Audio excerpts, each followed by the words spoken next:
Imagine this. It's nighttime in the 1850s, in the slave quarters on a plantation. Everyone is asleep, when suddenly a song starts coming from inside the walls. Quiet, like a whisper, and it says your name. The main character, Lina, works in the kitchen, but after being blamed for someone else's broken plate, she's sent out to the fields, where people are broken the fastest, and that's when the song comes back, no longer just frightening her, but showing her the way. Today, I'm going to tell you a story about a secret passage under the kitchen, names carved into stone, and an escape that could have cost a life, but became the only chance to get out. I was born to this house and its red clay fields, same as I was born to my own hands. By the time I could see over a table, those hands knew more about a kitchen than about the sky. I knew the way smoke curls up to the rafters and hangs there, trapped long after the pot is empty. I knew the sound a knife makes when it hits bone instead of gristle. I knew how a white woman's voice can slice the air cleaner than any blade. What I did not know was the world beyond, the last row of cotton and the thin line of pine trees that fenced it in. They said it was 1850-something. Years meant more to the master than they ever meant to us.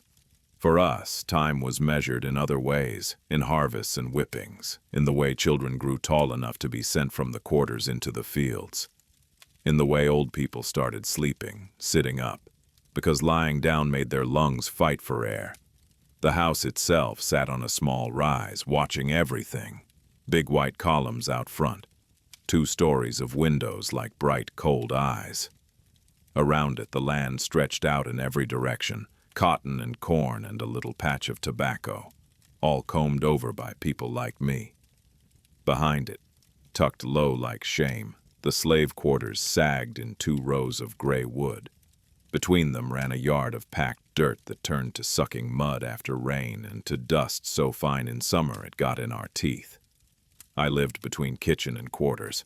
My work kept me in that hot stone building behind the big house from before first light until well after the sun slid down. I scrubbed the pots black had burned into, plucked chickens, scrubbed floors, fed the fire, took orders. On good days I got the scraps before the dogs. On bad days I didn't. It was on such a day that I first heard the song clearly. The day itself had been like so many others. The master's wife had guests arriving from town, people who smelled of perfume and cigars and power. That meant extra bread, extra meat, extra everything. My feet kept pace with the kitchen, like they belonged to the floor. I moved fast, quiet, the way we all did if we wanted to keep our skins whole. By evening, my arms shook from lifting heavy pots. My hands were slick with fat and lye, and smoke had settled into my hair and clothes so thick I could taste it at the back of my throat. The cook, old Ruth, sent me to the quarters late, long after most had gone to sleep. I walked out into the dark, carrying the day's ache on my back. The air outside was thick and hot, even with the sun gone. Crickets sang and frogs answered from the low places near the creek. The big house gleamed pale in the moonlight, windows black. Somewhere a horse, stamped in the stable. The world was the same as it had been the night before, and the night before that. Still, as I walked, I felt something new riding the dark.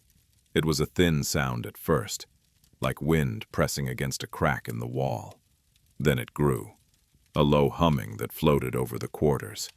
Not loud, not like the songs we sang in the fields, those rough big-voiced things that helped keep the rows in time. This sound was softer, a thread pulled through cloth. I stopped between the barracks, my bare feet cooling on the dirt. The song was coming from nowhere I could see. It wasn't from one cabin. No door glowed with lamplight. No shadow moved against a window. It seemed to come from behind the walls themselves, from under the ground, from the spaces between boards. It slid around me, thin and steady, fuller now, the hum breaking into words I could almost catch. I had heard talk before, whispers over washing tubs, a word left on the air after a prayer, song. Some said the dead sang on nights when the living were too tired to weep for themselves. Some said it was just folk hearing their own minds cracking in the dark. Around here, talk was cheap, but punishment was not, so no one ever spoke much more than that. But as I stood there, the song reached for me. At first, it sounded like any sorrow song, long notes bending, rising and falling, carrying the weight of every back that bent on this land. But then the shape of it changed. The melody curled inward, like it was folding itself around something small and precious. My name. Lina. It was not loud, but I heard it as clear as if someone had breathed it against my ear. The sound of it traveled down my spine and settled somewhere low and deep. For a breath, I did not move. The quarters around me stayed still. No one stepped out, no one called, no door creaked. But the song knew me. Lina. My whole body prickled. I turned slowly, searching the dark. "Who there?" I whispered, my voice thin. The song did not answer in words. It just held my name a little longer than it should have, stretching it, turning it, like it was tasting it. Then it slid away into other sounds, other names that I could not quite catch. Male, female, old, young. It wove through them all like water through grass. I knew what we said when this happened. The voice of the ones who gone. Ruth had muttered once when she thought I was not listening. Come back to put a hand on them who at the edge. The edge. I knew that place. It was the look in a woman's eyes when a baby was born too small. It was the way a man walked back from a whipping post. It was a silence in the quarters when somebody's name called at the auction block and they did not answer, because their heart had already gone somewhere else. The song rose and fell again, and this time I tried to follow it with my feet. I stepped closer to one barrack, pressing my palm to the rough wood. The boards were warm from the day's heat. The song sharpened. It sounded like it was on the other side, but when I listened close, I knew that wasn't right. It wasn't behind the wall. It was in it. I pulled my hand back, stared at my fingers as if they might show the sound clinging to them. Then a door opened behind me, slamming the moment strange away. I turned quick. An older woman, Lina, stood in the doorway of the end cabin, her headcloth pale in the half-dark. Her face was lined, eyes tired but sharp. "Girl, you gone stand in the yard all night," she hissed. "Get on in. Morning come quick." I glanced back at the wall, but the song had softened again, sinking down, until it was only a feeling in the air, like the memory of a sound. "Yes, ma'am," I said. Inside, the cabin smelled of bodies and old smoke, and the faint iron of blood. People slept on pallets laid close, children pressed against their mothers, men curled in on themselves. I found my corner, my small bundle of blanket, and lay down. Lina blew out the little tallow candle. The dark fell heavy, like a lid. The song was still out there, faint now, far. It faded as the weight of sleep pulled at my bones.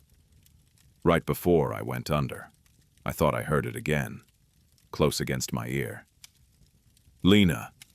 I did not remember dreaming, but when I woke, my heart was already beating fast. Morning started long before light. Somebody's baby crying, someone else coughing that deep, wet cough that never left. Out in the yard a bell rang, first slow, then faster, until every body that could move was on its feet. I joined the line for the morning rations, took my portion of cornmeal, swallowed it quick, and went straight to the kitchen. The sky was barely gray, but the day's work had already started.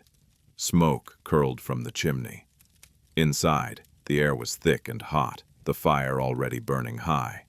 Ruth was there, leaning a hip against the heavy table, her gray braided hair tied close to her scalp, her back as straight as a tree that has stood through too many storms. "You late," she said without turning. "Bell rang slow," I said. "I come soon as my feet move." She made a low sound in her throat that could have been a laugh, could have been a warning. "Get that pot," she said. We got field hands need feeding 'fore they drop in them rows. And Master's got some business up to town. His breakfast best be hot, or he'll be looking for someone to lay hands on. I moved, hands finding tasks they knew without thinking. Stir the pot, feel the thickness of the corn mush. Cut the salt pork, careful to keep each piece the same size. Keep the floor clear so no one trips with a heavy plate in their hands and pays for it with their skin. The song from the night before lingered in me like a taste I could not spit out. "Ruth," I said low, when the others' clatter and talk covered my voice. "You ever hear singing in the quarters when ain't nobody singing?" Ruth cut me a look so sharp it might have sliced the air.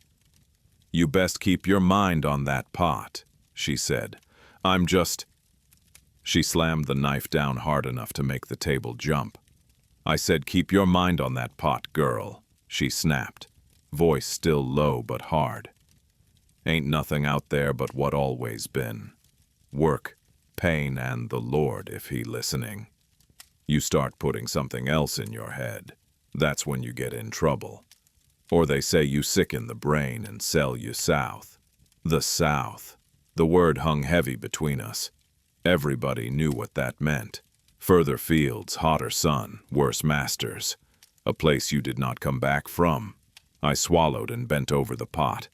The steam wet my eyes, but I could not let it go. At midday the field hands came through, faces already shining with sweat, shirts stuck to their backs.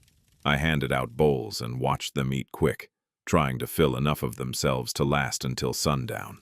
I watched their shoulders, their eyes, wondering which of them had heard their name in that thin, impossible song. There was Ben, who had been whipped last week for dropping in the row. His back still moved careful, like every breath reminded him of the lash.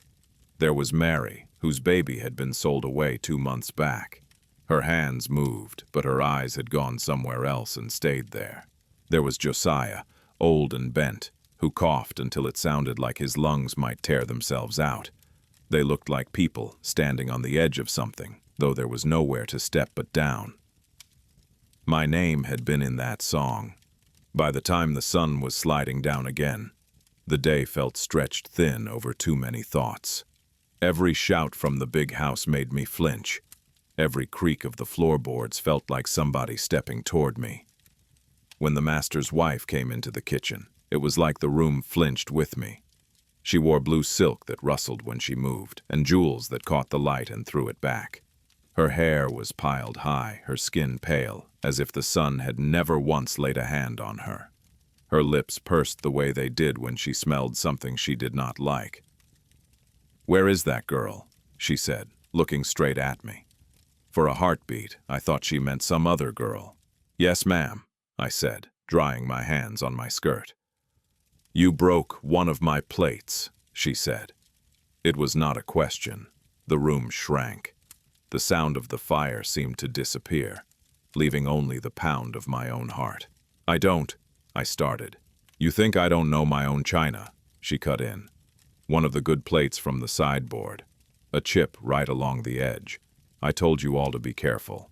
I told them this is what comes of using house slaves from the kitchen instead of buying proper girls from town." Ruth drew in a breath behind me. "I ain't broke, no." The word died in my mouth. There was no use, no point. My no weighed nothing against her yes. "I should have you whipped," the mistress said, eyes cold. "You and that old woman," she flicked her gaze at Ruth, "for letting you anywhere near my things." Ruth's jaw tightened, but she kept her eyes down. I did too.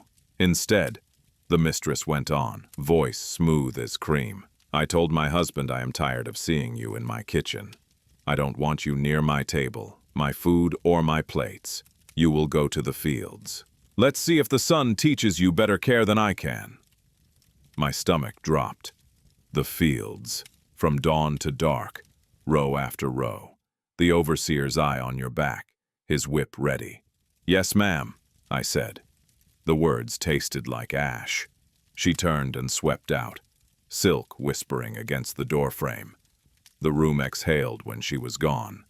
For a moment, no one spoke. Then Ruth slammed a pot down so hard the lid jumped.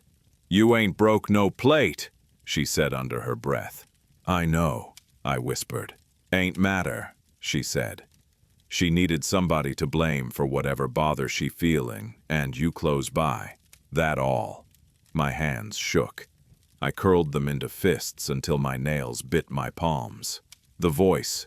"It called me last night," I said, barely a sound. Said my name. I thought, I did not say it, that maybe it meant something other than this. Ruth closed her eyes for a moment, as if listening to something inside herself. "Sometimes," she said, opening them again, "when a rope get to slipping, it pull tighter before it give. You remember that?" Her words sat in me in a way I did not yet understand. That night, I walked back to the quarters, slower. The air was heavier, full of the damp smell that comes before rain. Heat pressed against my skin. The big house loomed across the yard, its windows glowing with lamplight. Laughter and the clink of glass drifted faint on the breezeless air. The master must have decided to have company after all. I felt smaller than ever beside that house, beside those fields that tomorrow would claim my body. The quarters were quieter than usual. People spoke low, tired beyond words. Word had already run ahead of me. By the time I stepped into the doorway of the women's barrack, eyes slid away, not unkind, but careful. Trouble clings. No one wanted it jumping from me to them. I lay down on my pallet and stared at the ceiling. The wood was dark with years of smoke and sweat. A spider moved slow in the corner, spinning its web like it had all the time in the world. My name, I thought. The song had called my name, and today had held only punishment. So much for the voice of mercy. The candle went out. Darkness rolled in. For a long time there was only breathing, coughing, the small midnight sounds of cramped bodies trying to find comfort on too little space. My thoughts went in circles, chasing themselves until they started to unravel. Then, faint as a breath over hot coals, the song began again. It rose from the cracks, from the dirt floor, from the very air. My skin knew it before my ears did. I felt it, a soft electric prickle moving over me, raising the hairs on my arms. Lina. My name slid through the dark. I turned my head, though there was nothing to see. Around me, nobody stirred. The woman beside me, Dinah, snored soft and steady. A child whimpered in sleep. No one else heard their name. Just me. The song did not feel the same as the night before. There was a new shape in it, a pattern tucked under the melody like stitching under cloth. Notes rose and fell in a way that tugged at me, not just in my chest but in my feet, my hands. Go here, go there. I sat up slow, careful not to wake the others. The air felt thicker sitting down, as if I'd pushed my head up into a different layer of night. The song dipped low, then climbed, then held. My mind reached for it, trying to catch the sense of it. It was not words, not at first. More like hints, a long, low tone that made me think of the yard. A quick drop that made me picture the kitchen door, the way the stone threshold went down 2 steps into the cool underfloor. A map that was not a map. "Lord," I whispered, though I did not know if I was calling to him or to something else. "What you want from me?" The song answered with a little run of notes that fell, then rose, then circled back. In my mind's eye, I saw the back corner of the kitchen, the place where a trap door sat under sacks of flour and old crates. I had never seen it open, but I knew it was there. I'd felt the seams of it under my broom, seen the way the cracks in the stones lined just a little different. My breath shortened, my hand went to my chest. Again, the notes traced that same shape. Down, over, down again, behind my ribs, fear and something sharp and bright tangled together. The others slept on, Sweat gathered at my temples. The song did not beg me. It did not shout. It just kept on, steady, winding its way through the walls, laying down its strange, insistent path. "Tomorrow," I whispered into the dark. "You want me to go down?" The melody bent. A small, almost playful shift that, if it had been a person, would have been a nod. My first thought was that I had lost my mind, that Ruth was right and thinking too much on things you can't see would get you sent south or worse. A voice that knew my name. A song that laid out steps like a hand on my back. That wasn't the Lord I'd been taught in whispered prayers. That wasn't anything I could explain. But my second thought was something else. Tomorrow I was going to the fields. My life had turned, and it was turning toward the edge. If this song was madness, it came at the right time. The night stretched on. The song thinned, then thickened, then finally faded, until it was like the memory of scent after someone has left a room. I lay back down, eyes wide open in the dark. When sleep finally took me, it came hard and fast, dragging me under like deep water. By morning, the decision was already in my bones. The master's whip, the overseer's eye, the endless rows, that was one kind of danger.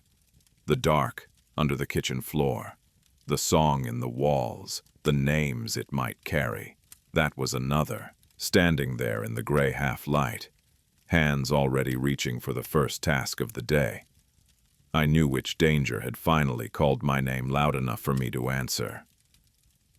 They woke me before the bell. A fist on the door, hard enough to rattle the loose boards.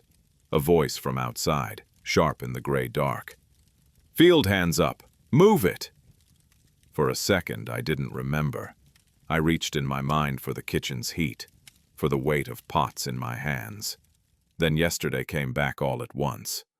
The mistress's cold eyes, her words, the way Ruth had not looked at me when I left. Field. I sat up too fast, and the blood drained from my head. The cabin tilted, then righted itself. Around me, the other women were already moving, pulling on rough dresses, tying headcloths tight. Their faces were turned inward, each one gathering herself for the day like armor. "You best hurry," Dinah muttered, passing me my dress. "Overseer don't wait on nobody." Outside, the air bit cool for once, a brief mercy before the sun climbed up and pressed its weight on us.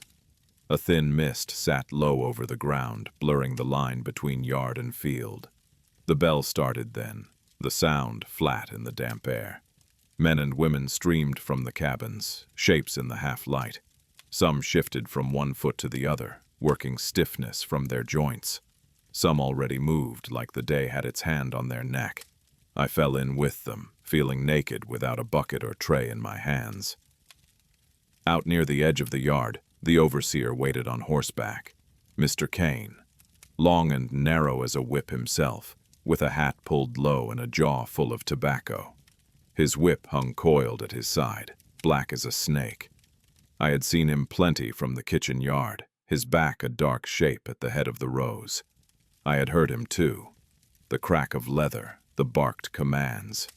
Now his pale eyes slid over me like I was something new he hadn't yet decided the use of. "You the kitchen girl," he said, spitting brown juice into the dirt. "Yes, sir," I said. "Not no more," he said. "You mine now." The way he said it made my stomach twist. He jerked his chin toward the fields. "You go with first, gang. You keep up or you feel this." His hand tapped the whip, lazy-like. "Yes, sir." We moved out, the whole line of us, like a river of cloth and bone. The cotton stretched ahead in long straight rows, ghostly white heads floating above dark leaves in the mist. Farther off, as the light grew, the land showed its scars, furrows cut and recut, season after season. A few thin trees dotted the edges, branches reaching up like hands that never got an answer. They put a sack in my hands, rough cloth, the mouth heavy with a wooden hoop to keep it open. The canvas brushed my legs, too big for my small frame. "Pick low and fast," a woman beside me muttered, not unkind. "Don't leave bowls. Overseer, count what you leave, same as what you take." I nodded, though my fingers felt clumsy. When the horn blew, the line bent over as one. Backs bowed, feet planted in the damp dirt. Hands reached for the plants, twisting, pulling, stuffing the white into the sack. The air filled with the faint, dry smell of cotton and leaf, and beneath it all the thicker scent of sweat and earth. Kitchen work was hard in its own way, but it had walls. Field work had only the sky. The first hours were just learning the pain. The ache that starts in your lower back and climbs, vertebra by vertebra. The burn in your thighs from the half-crouch. The sting on your fingers from the burrs. The way your shoulders scream from the weight of the sack even when it's still near empty. Your body already knowing what's coming. The overseer rode up and down the rows, his horse's hooves sucking at the damp ground. He watched everything. When someone straightened too long, the whip cracked in the air.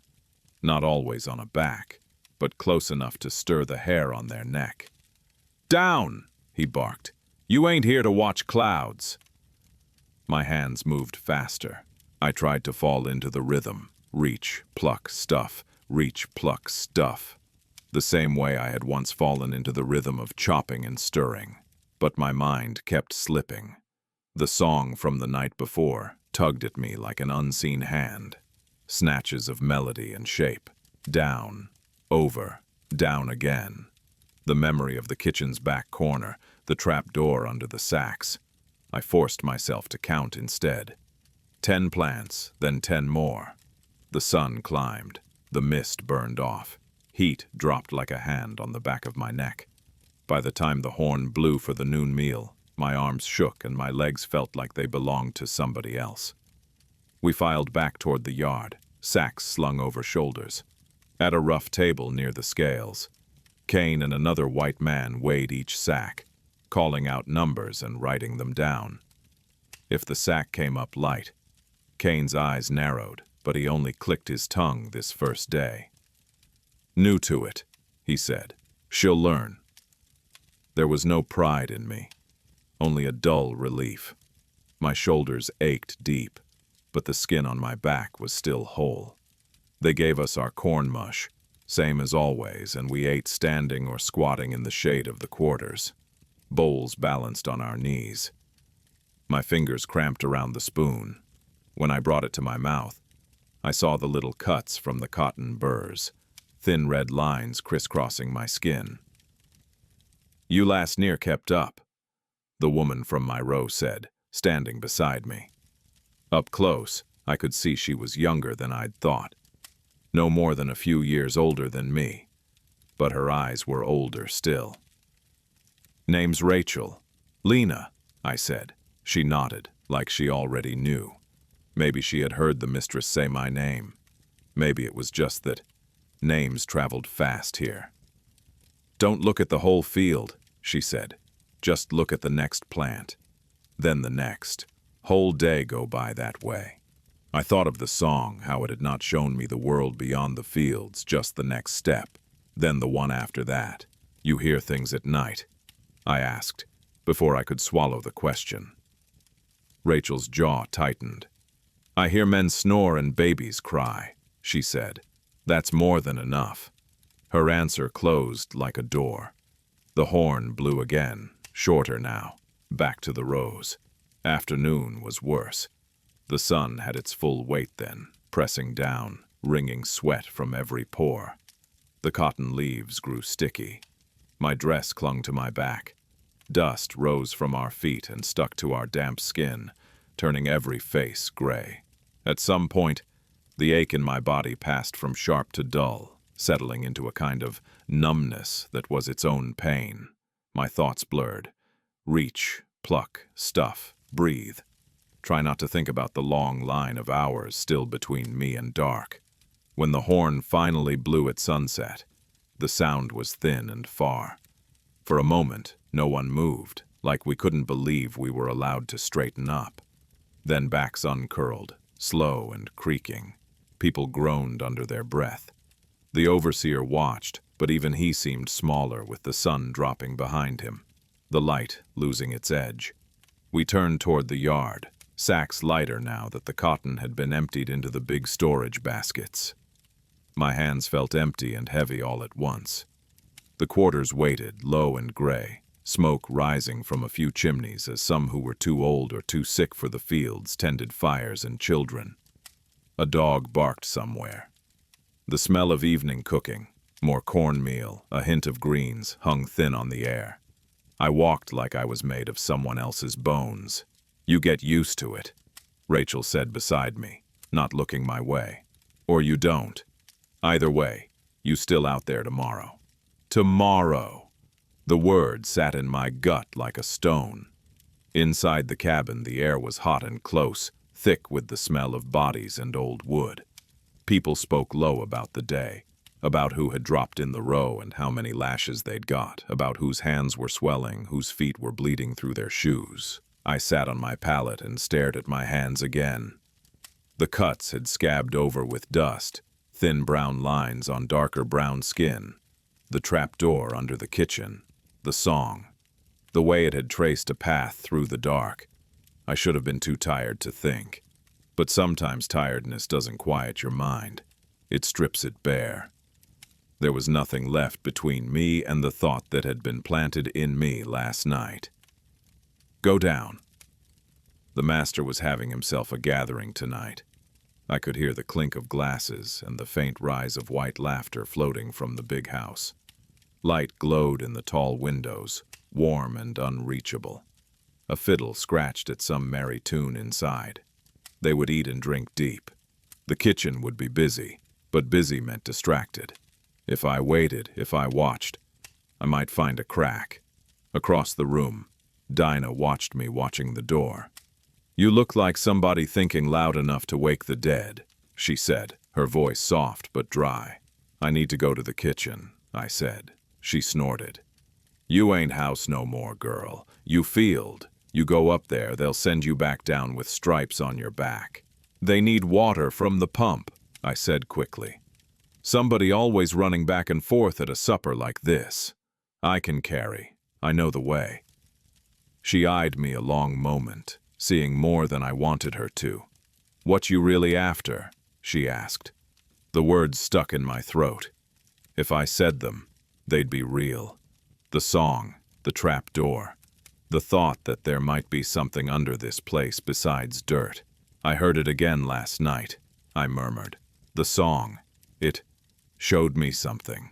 Her face changed, just a flicker. Interest, fear, memory. "You hush that talk," she said quick, but not quick enough to hide that flicker. "You crazy enough without saying it out loud." "You heard it too," I said. She looked away. "I heard plenty in my time," she answered. "Most of it get folks hurt. Dinah, please." The way I said her name made her shoulders drop a fraction. She reached out and took my wrist, her fingers rough and warm. "If you go poking under that house, you better know what you doing," she said. "Ain't nothing down there that master don't own too." "Song don't sound like his," I said before I could stop myself. Her mouth twitched, something like bitter humor.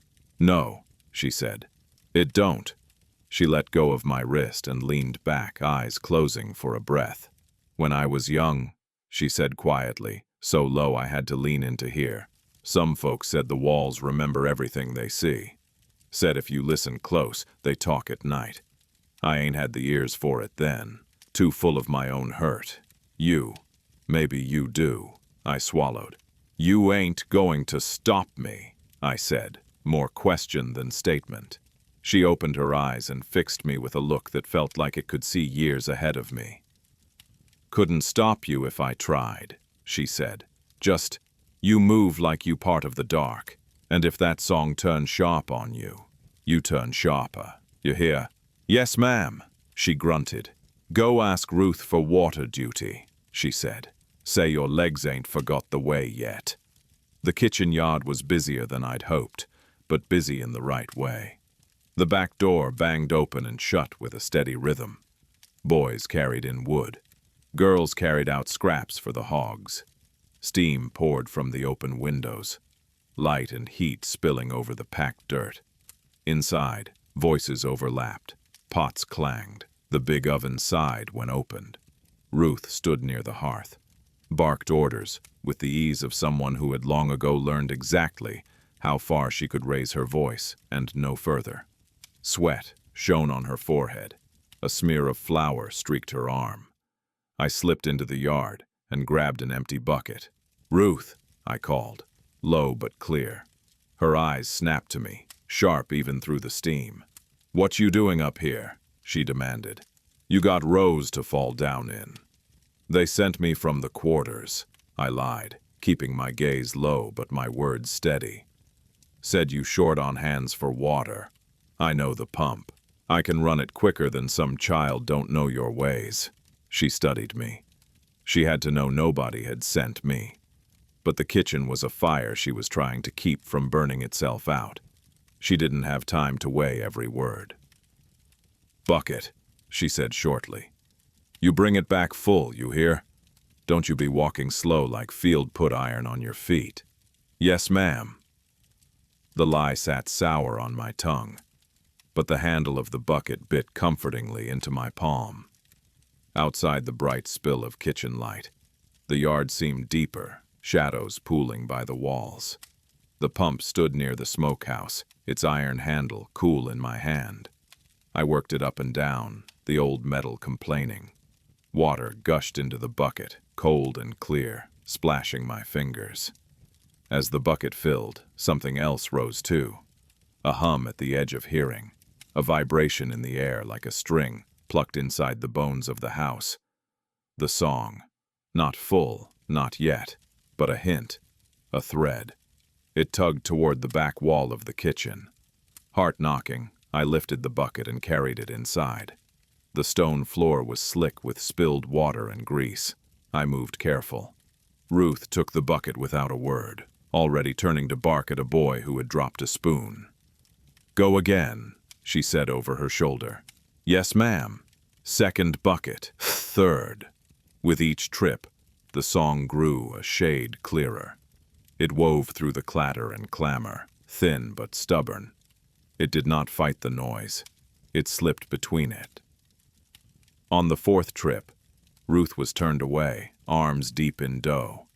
A tray crashed on the far side of the room and drew every eye with it for a breath. The song rose, sudden and sure, and slid down my spine like cold water. "Now," it seemed to say, not in words but in a tightening of its own notes.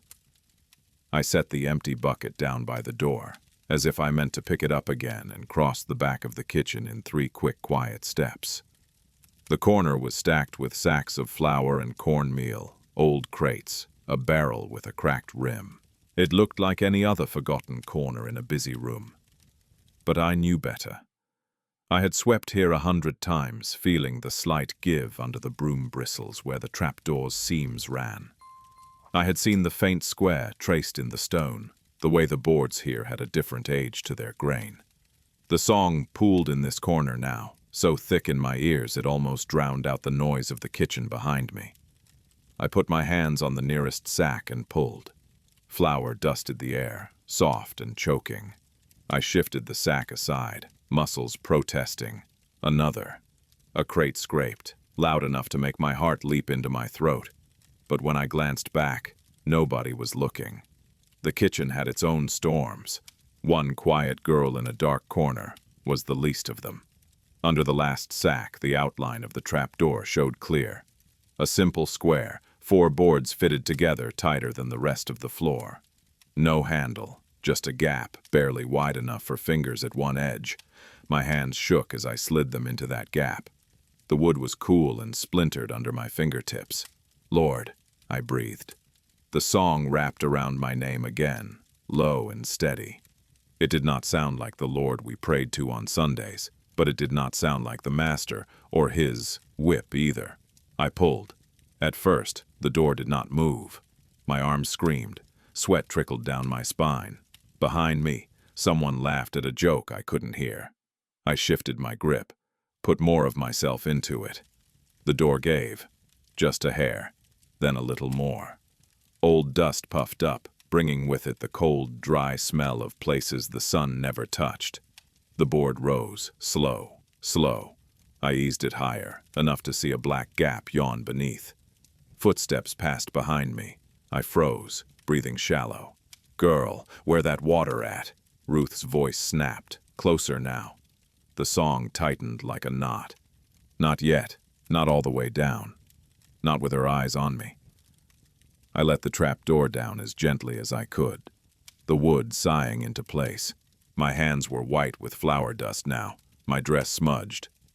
"Coming!" I called, pitching my voice to carry but not crack. I dragged one sack halfway back over the square, enough to catch a careless eye, not enough to hide it from mine, and snatched up the bucket, heart pounding. Ruth met me with a look that could strip bark from a tree. "You move any slower, you grow roots," she said, but her hands were already reaching for the water. "Yes, ma'am," I murmured, head down. By the time I stepped back out into the yard, my pulse was finally starting to come down. The night air hit my face like a wet cloth. Crickets sang. Somewhere, a frog called. The song had gone quiet again, but not gone. It sat under my skin now, like a secret. On the last trip to the pump, I let myself look up at the big house. Light blazed behind the tall windows. Silhouettes moved, men in coats, women in wide skirts. Laughter drifted out again, thinner now that the night had deepened. They were busy, fed, drunk, full of themselves. The song thrummed once, gentle and sure. "Wait," it seemed to say. "Not this hour, another." Back in the quarters, I washed the flour from my hands with cold water from a shared basin. The cuts on my fingers stung.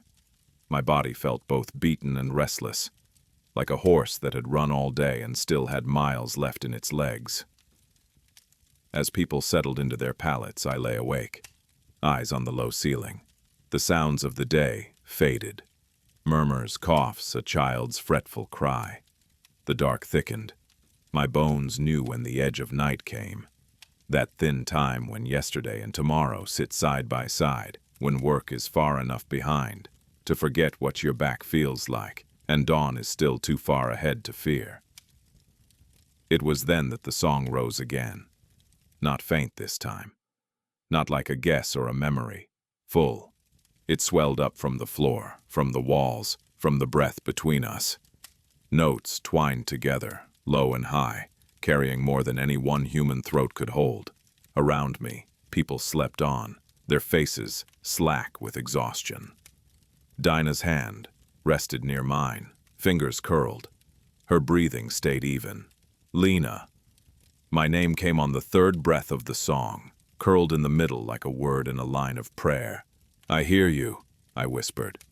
The melody slid sideways, then down, tracing that same shape. The corner of the kitchen, the trap door, stairs, invisible but certain. But there was more this time. Between the notes, between my own heartbeats, I felt something like marks, points. Not pictures exactly, but impressions that carved themselves into my mind. A wall scraped with stone. Names said in different voices. A turn to the left after 12 steps, not the right. The feel of air getting colder and drier. The way dust tastes when it has lain undisturbed for years. I watched it all inside myself as if I were already there. My body moved before my mind had finished catching up. I slid from my pallet, bare feet soundless on the packed dirt. I stepped over a sleeping child, careful not to brush her. I passed the door where the moonlight cut in a pale stripe. Dinah's eyes opened as I passed her. She did not move, did not speak. But in the dim, I saw her lips shape two silent words. "Go on." Outside, the yard was a patchwork of shadow and pale light. The moon rode high now, its thin face cutting edges into everything. From the big house came a softer murmur. The feast had run its course. What remained was the low rumble of men's voices, the occasional rise and fall of a woman's laughter. No fiddle now, just the clink of glass and the faint scrape of chairs. The kitchen windows glowed yellow, but not as bright as before. Fewer figures moved past them. I hugged the wall of the quarters, then slipped along the darker side of the yard, keeping to the edges where the shadows pooled thickest. The dirt was cool under my feet, the night air heavy on my skin. Every sound felt magnified. The creak of a loose board under my toes, the rustle of leaves, the soft snort of a horse in the distant stable. My own breath. The song guided me, not like a hand pushing my back, but like a tide pulling me forward. When I veered too wide, it thinned. When I drew closer to the line it wanted, it swelled. By the time I reached the back of the kitchen, my palms were slick. The door stood ajar, a slice of light cutting across the yard. Voices muttered inside, lower now. A chair scraped, then went still. I waited in the dark just beyond the spill of light, counting my breaths. 10, 20. Inside, someone yawned loud. Ruth's voice came, tired and sharp. "Get them last plates washed and stacked, then you all best get to your beds. Son don't care you been up late." A few grumbles. The clink of dishes in a basin. The soft swish of a rag. I eased closer, keeping my shoulder to the wall. The song hummed, steady, patient. When a girl my age pushed through the door with a pan of scraps for the hogs, I flattened myself against the rough boards. She passed so close I could smell the soap on her hands, but her eyes were turned inward, her mind already half in sleep. As soon as she turned the corner, I slipped through the gap and into the kitchen's heat. It felt like stepping into another world. The hearth embers glowed low, painting the room in reds and golds. The air was thick with the ghosts of the night's food: roast meat, bread, wine, and the sour tang of dishwater. A single candle burned on the center table, its light small but enough. Ruth's back was to me as she scrubbed a pot at the far end of the room. One other girl worked beside her, a thin child whose head nodded as she fought sleep. A stack of clean plates gleamed on the table. My corner lay in shadow. The song quieted its own voice now, as if it knew I needed silence more than sound. I crossed the room quick and low, my steps finding every patch of bare stone I knew would not betray me with a squeak. Years in this kitchen had taught my body its map even without the song. In the corner, the sacks waited, shifted just enough from earlier that the trapdoor's outline showed clear if you knew to look. I dropped to my knees, hands already reaching. "Lord, keep my back covered," I breathed, not sure who I was really asking. The first sack moved easier this time. Fear made me strong. Flour dust rose again, soft as breath. I nudged a crate aside with my foot, careful of the scrape. Behind me, the pot clanged in the basin. "Girl, don't be slapping it, you wipe it," Ruth snapped, all her attention on the child and the pot. The last sack slid, and there it was, the square of ancient boards, the gap at one edge. I hooked my fingers in and pulled. This time the trap door came up with a groan of old wood. Not loud, but enough to make my heart leap. I froze. Silence from the far end of the kitchen. Then Ruth's voice again, this time softer, more to herself. "Old house always complaining," she muttered. "Same as these old bones." My lungs remembered to pull air again.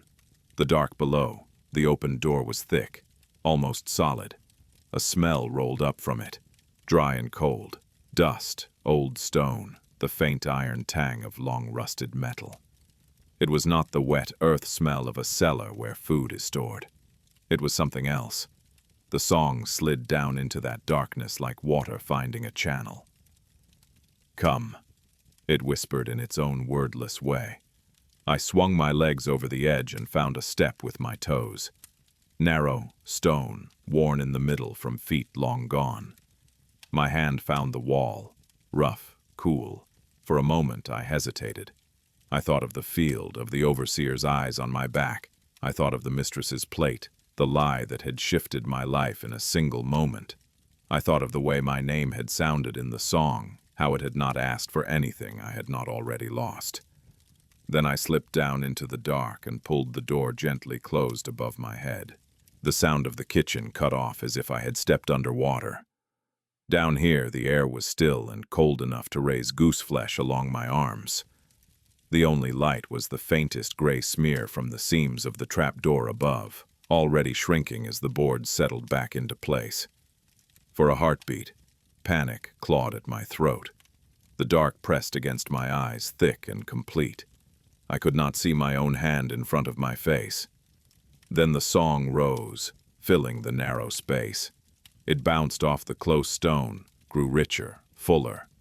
It did not need ears up there. It had me down here now. 1 step, 2, 12. My bare feet found each one, the stone worn smooth in the middle. The wall under my hand was damp in patches, dry in others. At the 12th step, the wall fell away under my fingers. The song shifted, a small rise, a downward twist. Left, not right. I turned left. A low tunnel stretched out, just tall enough for me to stand straight if I ducked my head a little. The floor was packed earth over stone, cool and surprisingly even. The smell of dust was stronger now, with another layer under it. Old smoke, maybe, or sweat long since dried. I moved forward, one hand on the wall, the other out in front of me. The dark was total. My eyes might as well have been closed. In that blackness, the song became everything. It ran ahead of me, showing me where the ground dipped, where it rose, where the wall jutted in, where it opened. When I reached a place where the tunnel forked, the song swelled in the direction it wanted me to go, and thinned in the other. Voices rose in my mind with it. Not words I knew, not at first. A low male laugh, cut short. A woman humming, her tune fraying with tiredness. A child's breathy cry.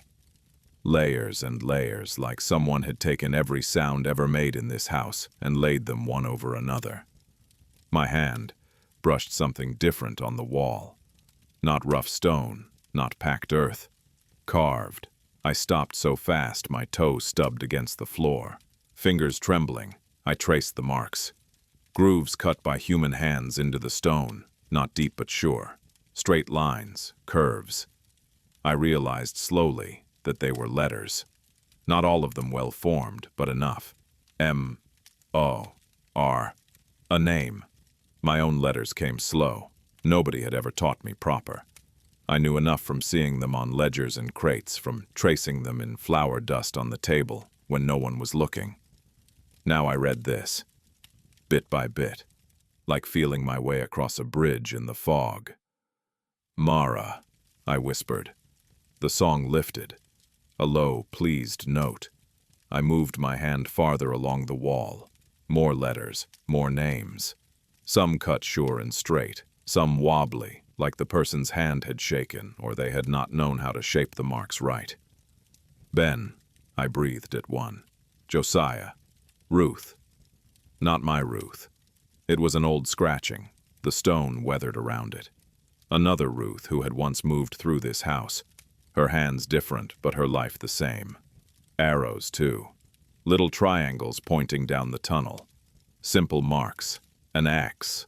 A line with a slash through it. Symbols I did not yet understand. Here and there, shorter words. Night we go, one read. The spelling wrong, but the meaning clear enough. Master drunk, no dogs, run quiet. My chest hurt. These were not the master's marks, not the overseer's. These were hands like mine, making their own record in a place their owners never looked. The song curved around each name as if greeting old friends. I walked on, one step at a time, the tunnel turning, dipping, rising. Once I had to duck where the ceiling came low. Once I had to step wide around a hole where something had fallen in long ago.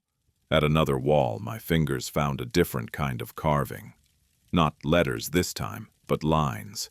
A circle with cross marks, a rough square, little scratches that might be trees, a long line with smaller lines branching off.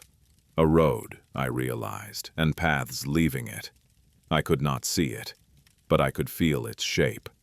A map. Of what, I didn't yet know. But my skin knew it was not of this cellar. It was of the world beyond the fields, beyond the thin line of pines. My breathing came fast. The song softened, letting the weight of that knowledge sink into me without pressing more on top. For the first time in my life, I felt something like the shape of a way. Not just a word whispered with no picture behind it. A line on a wall, paths someone had walked before me. My hand trembled on the carved stone. "They made it out," I said, not sure if I was talking about the ones who had written, "We go," or trying to make it true just by saying it. The song did not answer in words. It moved around me, and in its movement there was both joy and grief, tangled tight. Maybe not all of them had made it. Maybe some of these names had ended at the bottom of some river or at the end of some rope. But enough had gone far enough to come down here with a stone and scratch their mark. That was more than the fields ever gave. I walked on a little farther, past more names, more arrows. The tunnel sloped down once more and then leveled. The air grew colder still. My fingers went numb where they touched the stone. Then, sudden as a door opening, the space changed. The wall under my left hand fell away. My next step landed on emptiness. I caught myself on the right-hand wall with a cry that died quick in my throat. Gravel skittered away into the dark with a soft clatter. The song rose sharp, a warning note too late. Breathing hard, I pressed myself against the stone, feeling for the edge with my toes. There was a drop here, not far maybe, but far enough to twist an ankle, to hurt loud, to leave me stuck down here with nobody to hear me but the walls. "Slow," I whispered to myself. "Slow." I sidled along the wall, hugging it, shuffling until my toes found solid ground again. My heart was beating so loud it seemed to fill the tunnel. The song soothed then, notes smoothing out, lengthening, apology, caution, come on but careful.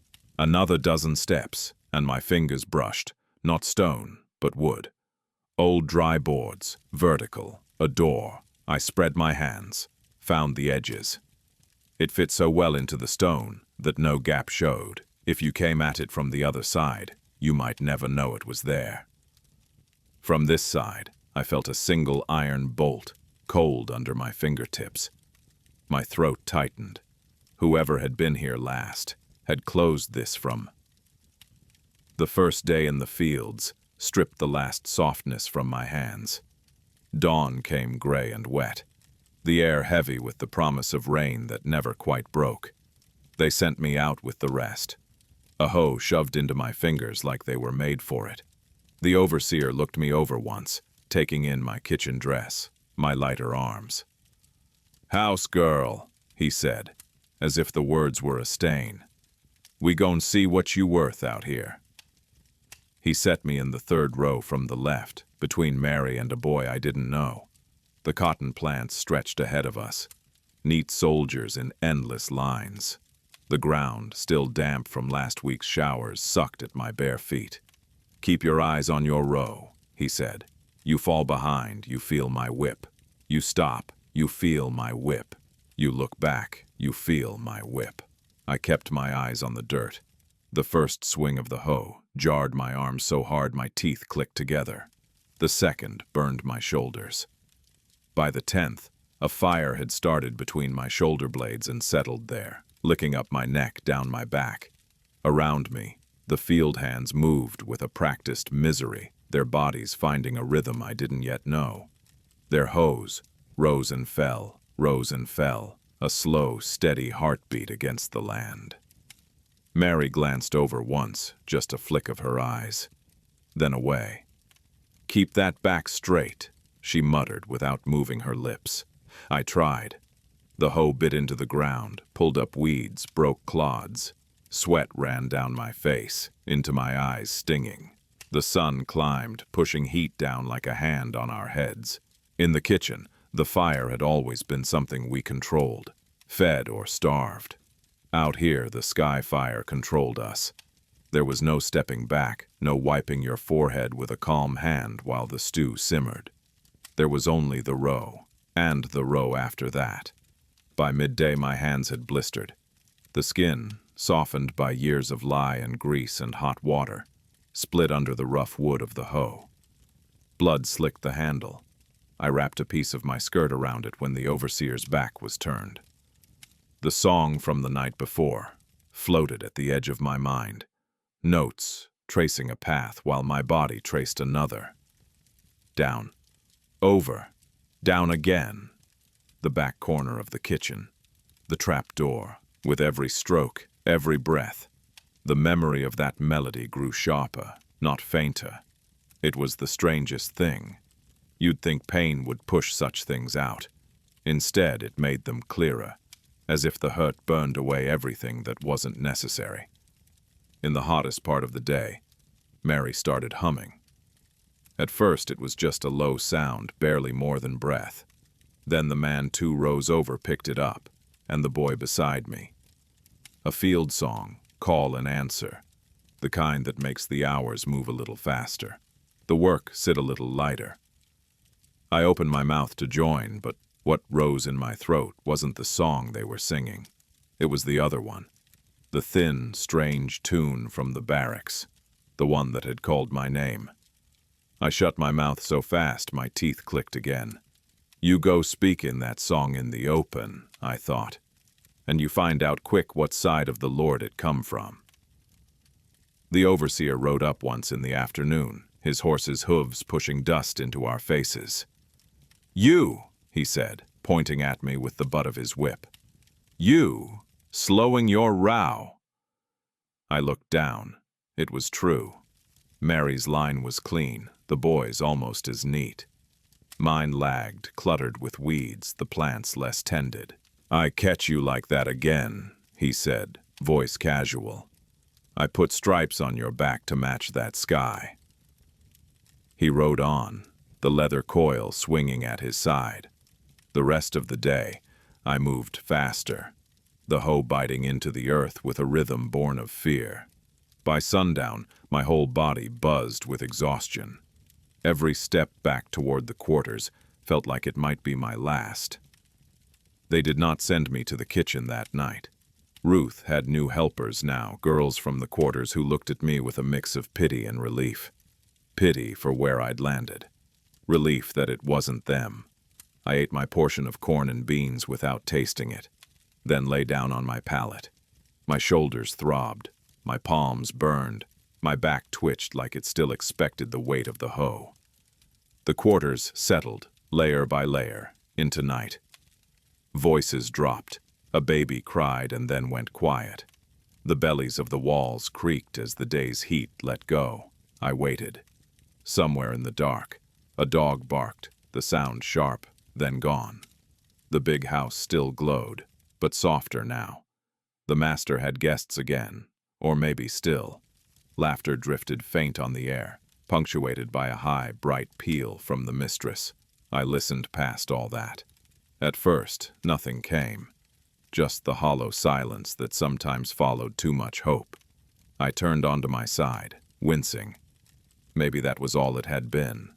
A tired mind making shapes in the dark, twisting old stories into something that sounded like promise. Then the song slid under the door. It came low, a hum at the edge of hearing.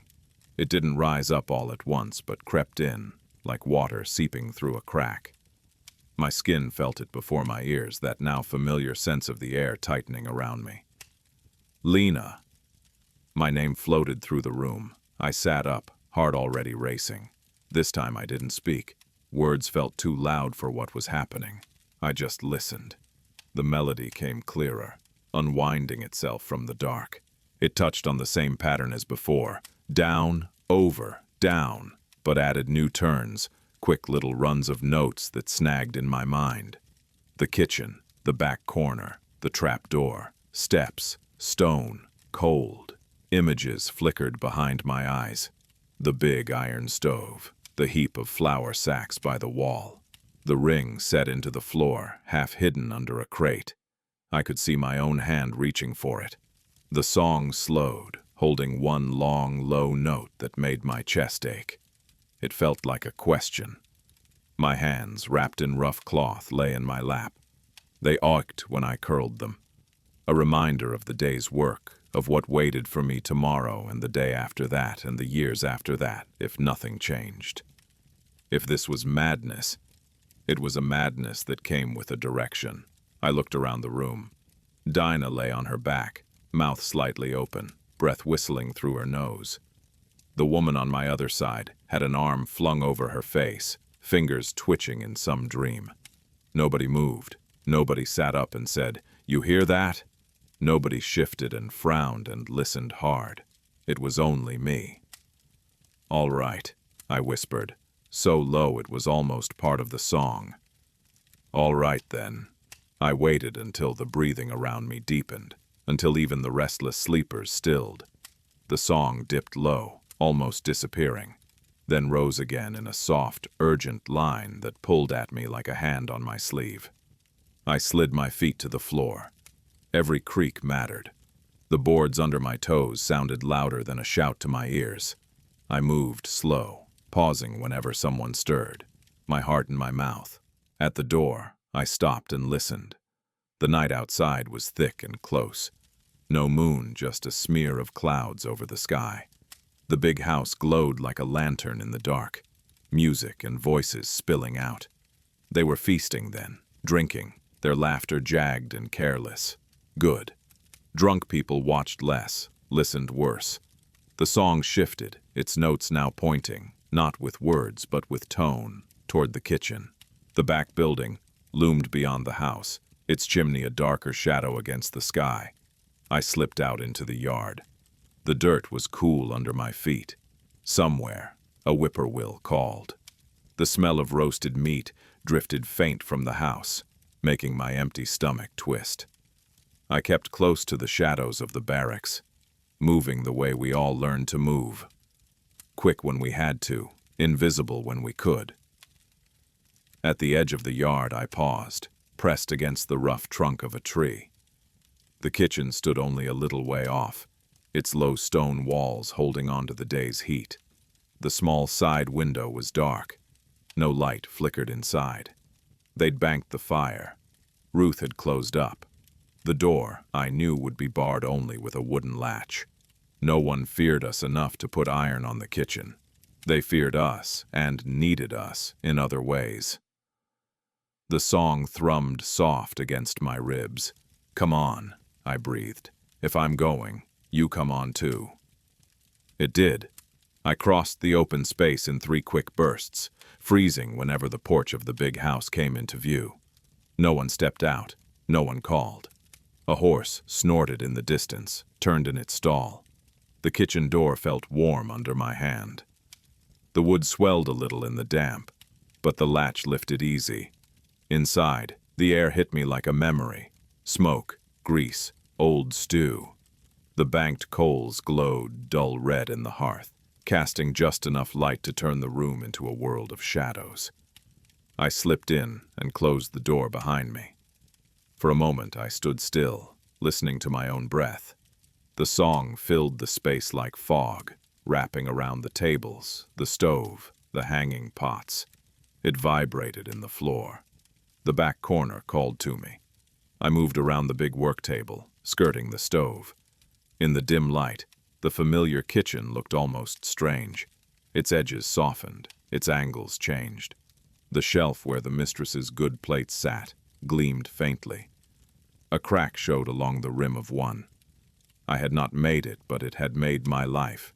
In the corner, sacks of flour were stacked too high, old wooden crates piled on top. Mice had chewed at one, scattering dusty crumbs onto the stone. The song tightened, notes winding closer together, like a rope twisting in a hand. "Down," I whispered, remembering the long, low tone that had first marked this place in my mind. I set my shoulder against the top crate and pushed. Pain flared in my arms, but the box scraped aside. The next one was lighter, rattling with whatever Ruth had forgotten inside. Then the flour sacks. I dragged them off one by one, muscles screaming, breath loud in my ears. Underneath, the floor looked no different at first. Just flat stone, worn smooth by years of feet. But when I dropped to my knees and ran my fingers along the seams, I found it. A thin metal ring, almost the color of the stone, set into a narrow rectangle. "There you are," I muttered. The ring felt cool under my blistered fingers. I hooked two of them through and pulled. At first, nothing moved. The stone might have been a mountain. Grit dug into my skin. I adjusted my grip, set my heels against the floor, and pulled again. The slab shifted with a soft, gritty sigh, then lifted just enough for me to get my fingers underneath. Stone scraped stone, the sound loud and terrible in the stillness. I froze, listening. No footsteps, no shout. The song didn't falter. "Help me then," I whispered to it, half mocking, half begging. It answered by sliding a note up, a soft push in my chest. I gritted my teeth and heaved. The trap door came up slow, heavy as a body, until it leaned against the wall, revealing a black mouth in the floor. A draft of cool air rose from it, smelling of damp and old earth and something else. Iron, maybe, and faint, sour sweat that no amount of time could quite erase. The song rushed down into the hole, its sound thickening, like water pouring into a well. I stood at the edge, chest heaving, staring into the dark. "You gon' kill yourself in there," Ruth's voice said in my head, though she was not here. "Or get killed, or vanish so clean they don't even say your name no more." Maybe, or maybe the song was what Ruth had called that other thing, the rope that tightens before it gives. "All right," I said again, this time to the hole itself. There were rough-hewn steps cut into the side, narrow and uneven. I sat down on the first one, feet dangling into the dark, then turned and lowered myself slowly, one hand on the wall. The stone was damp and cool under my palm, slick in places where some moss or moisture had gathered. With each step down, the kitchen faded. The smell of smoke and grease surrendered to earth and mold. The faint red light from the coals shrank, then disappeared entirely. The dark swallowed me. I stopped, breathing fast. I could go back, pull the door closed, stack the flour sacks, the crates, go to the fields in the morning, shoulder a hoe, bend my back. I could live the life they'd laid out for me, one row at a time, until my body gave out under the same sun that had burned my mother and her mother before her. The song trembled in the air, close as breath. "Lina." It was almost a whisper now, but not weaker, intimate. It vibrated through the wall under my hand, through the steps under my feet, through the thin skin over my bones. I reached out with my other hand. My fingers brushed stone, then something carved into it. A groove, a line. I traced it. It curved, then angled sharply. An arrow. My breath caught. "Show me," I whispered. "If you gon' carry my name on your tongue, you best show me something." The song rose, light and quick, like laughter from far away. I moved again. At the bottom of the steps, my toes touched flat stone. I shuffled forward, hands on the walls. The passage was narrow, just wide enough for one person. The air was cooler here, still and close, pressing on my chest. Every sound seemed too loud. My breath, the faint scrape of my feet, the soft, sticky pull of my fingers on the damp wall. The song guided me, not from one direction, but in how it bent and curved. When the melody dropped suddenly, my hand found another arrow, carved into the stone, pointing down a slight slope. When it held and then shifted left, my fingers brushed a groove on that side, the faint outline of letters. I couldn't see them, but I could feel them. I ran my fingertips over the shallow cuts. J-O. I lost the shapes in the dark. Then another row of letters, smaller, closer together, as if someone had carved them in a hurry. We were not supposed to read, not supposed to write. They kept words from us like they were weapons.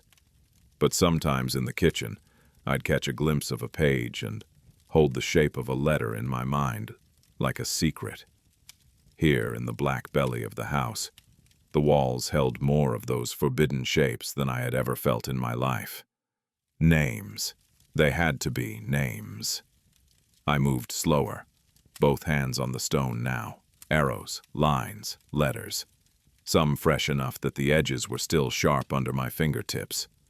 Others worn down, smoothed by time and damp, their meaning slipping away. A corner of the passage turned sharply. I almost walked into the wall before my breath fogged against it. I put my palms flat against the stone and felt. Words. Not just names now, but short clustered scratches. W-G-O-T-O-U-T. The cuts were shallow, uneven, the work of a hand guided more by urgency than skill. But the message sat under my skin like a live coal. We got out. My chest tightened. Something between hope and grief clawed up my throat.